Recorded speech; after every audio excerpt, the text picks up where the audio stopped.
Bonjour à tous et bonjour à toutes, alors j'espère que le son sera bon. Je fais une vidéo au bord de mer, sous les rochers, enfin sur les rochers, je suis assis sur une digue, donc forcément les bruits des clapotis, la mer, elle passe en dessous, donc forcément ça fait un peu de bruit. J'essaie de parler très près de l'écran. On va profiter un petit peu du panorama déjà peut-être. Ça n'y avait pas de mal. Hein.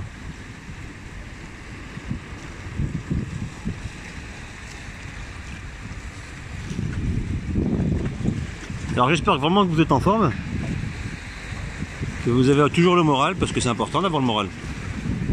Avec ou sans la compagnie créole évidemment. Pour les plus âgés, ils connaissent la référence, ils l'ont. Pour ceux qui ne l'ont pas, essayez d'avoir déjà le moral, ce sera déjà un grand pas de fait pour l'équilibre mental et pour rester d'aplomb par rapport à ce monde qui fout le camp, le monde de la raison. Je fais référence à ce monde-là. Hein. Le monde de la décadence et le monde de l'injustice, ça. On nage dedans, on patauge dedans, on est noyé par ce dernier. Alors j'ai juste une référence à rappeler, un élément d'un narratif important à rappeler. Je ne le rappelle pas par rapport à l'actualité de Gaza, de Palestine actuelle. C'est le cas de le dire, actualité actuelle forcément. Mais c'est surtout par rapport à une considération que l'État français maçonnique a par rapport à la vie tout simplement.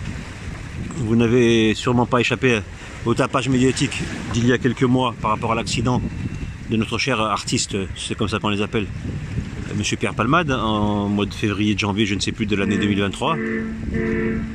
Bon, il y a un bateau qui arrive. Notre cher Pierre Palmade a fait un accident sous état de substances psychotropes et autres produits stupéfiants.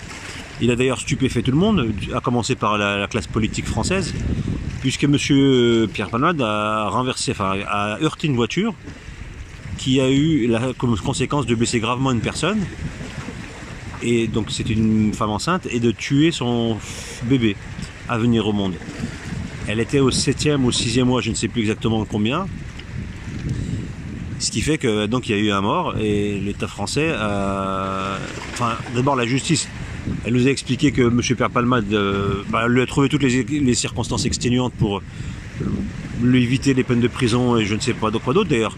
Parce qu'apparemment, comme vous le savez, quand il y a eu l'accident, il y avait d'autres passagers avec lui. On est presque certain que c'était des hommes politiques ou des gens qui ont de l'influence au niveau de l'État. C'était pas forcément ses dealers. C'était un trafiquant d'influence, plutôt celui qui était avec lui, avec le côté législatif et le côté parlementaire. Donc c'était quelqu'un d'un homme politique tout simplement. C'est des suppositions.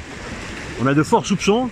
Enfin, en tout cas, moi j'en ai de forts soupçons là, considérant l'identité de cette personne, mais ça n'ira pas au-delà puisque ça ne sera jamais étayé. Bref, le sujet n'est pas en réalité ici.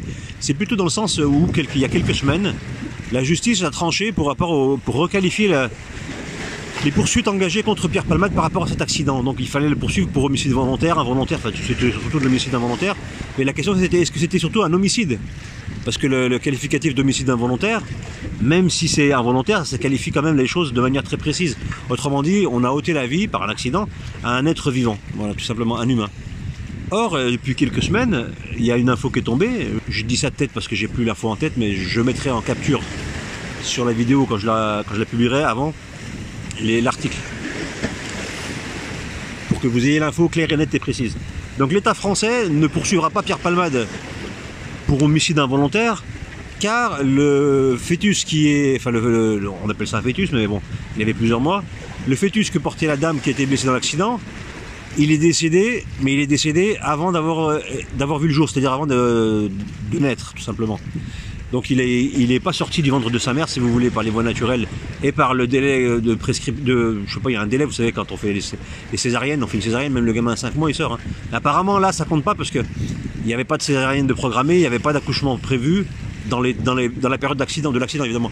Donc on considère que, vu le décès donc accidentel du fœtus, et avec les délais, etc., comme expliqué plus tôt, ce n'est pas un homicide. Parce qu'il n'existe pas, il n'est pas considéré comme un être vivant, ni comme une personne, voilà.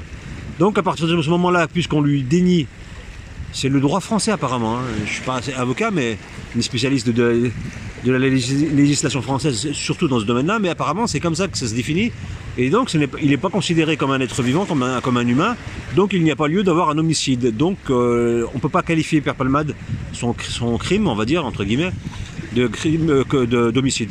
Donc c'est juste pour accident avec blessure et ce genre de choses. Donc ça fait tout de suite descendre les peines potentiellement qu'il pouvait endosser avec cet acte-là. Et donc on a cette incroyable, je vais pas être vulgaire, mais j'appelle ça du foutage de gueule déjà pour commencer, et de l'hypocrisie et en plus de la contradiction, parce que on considère donc que le bébé qui est mort, ce n'était pas une personne, et que le fœtus dans le droit n'a pas d'existence légale, on va dire.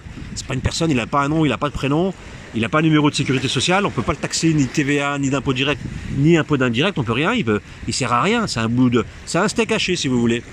Il n'a pas de valeur, si ce n'est pour peut-être les laboratoires pharmaceutiques, parce qu'un avorton ou un fœtus, ça a une valeur pour les laboratoires pharmaceutiques évidemment, mais pas pour le commun des mortels.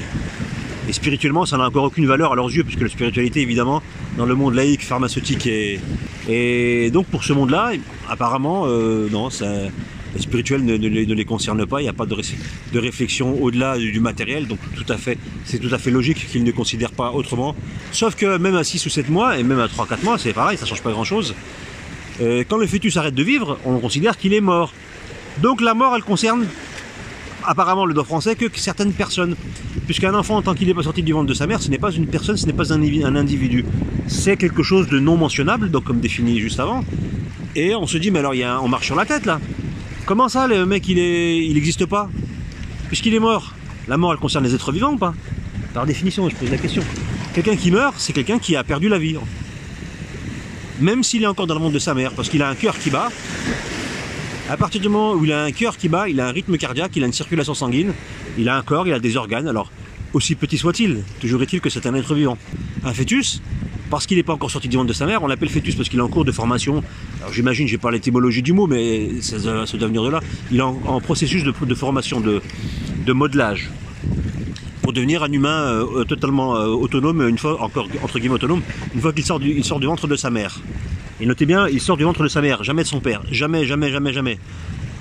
Il peut faire toutes les opérations, les chimiques, physiques, je veux dire, dans tous les sens, ça restera une femme qui enfante, ce sera jamais d'autre qu'une femme. Ce sera jamais un homme. Jamais. Il peut prendre des produits pour avoir de la barbe, se faire ôter les seins, et même se faire retirer l'utérus. Ce sera toujours une femme qui aura un enfant et jamais un homme. Il portera jamais un enfant. C'était une femme avant. Et ils ne la font pas à l'envers. Hein. On peut maquiller, transformer les choses, mais on ne peut pas changer la vérité, c'est comme ça. Voilà. La pluie, ça mouille, vous pouvez faire ce que vous voulez, la pluie, ça mouille, c'est comme ça sera jamais différent. Une pluie sèche, ça existe verbalement dans notre monde de taré, mais ça n'existera jamais dans la réalité. La réalité, elle écrase le mensonge, quel qu'il soit, aussi bien verbal que physique, il sera toujours écrasé le mensonge, tout le temps. Et pour le coup, la vérité, elle est genrée, c'est une femme. C'est une fille, elle écrase dans le mensonge qui est un homme. Comment on fait? On va changer, on va neutraliser tout ça aussi?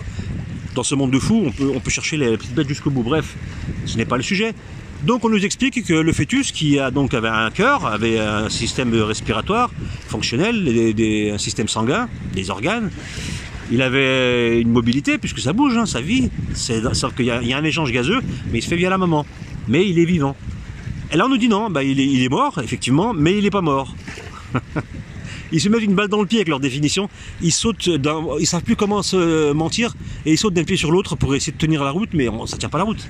Quand un plat il est chaud, vous n'avez pas de gants, et vous essayez de le tenir, de protection, et vous essayez de le tenir pour pas qu'il vous brûle la main, vous passez d'une main à une autre, mais rapidement, et au bout d'un moment, il vous échappe des mains le plat, parce qu'il est trop chaud. Vous ne pouvez pas le tenir et faire comme si de rien n'était. Non, le mensonge, la vérité est pareille, elle leur brûle les mains, et ils ne savent pas comment ils sautent d'un pied sur l'autre, d'une main sur l'autre. Et à la fin, tout va se renverser et la vérité va apparaître. Et ils ne pourront pas la cacher.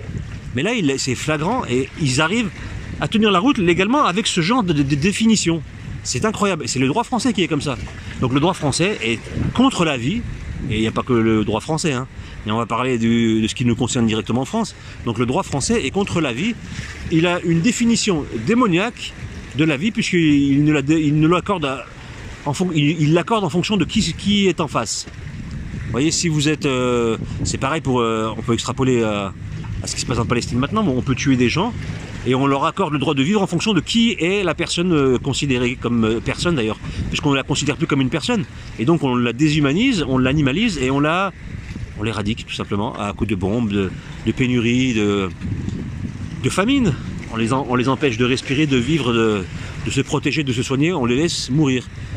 Ça c'est général et c'est occidentalo-occidental puisque ça concerne la presse occidentale qui valide le massacre des Palestiniens en Palestine occupée.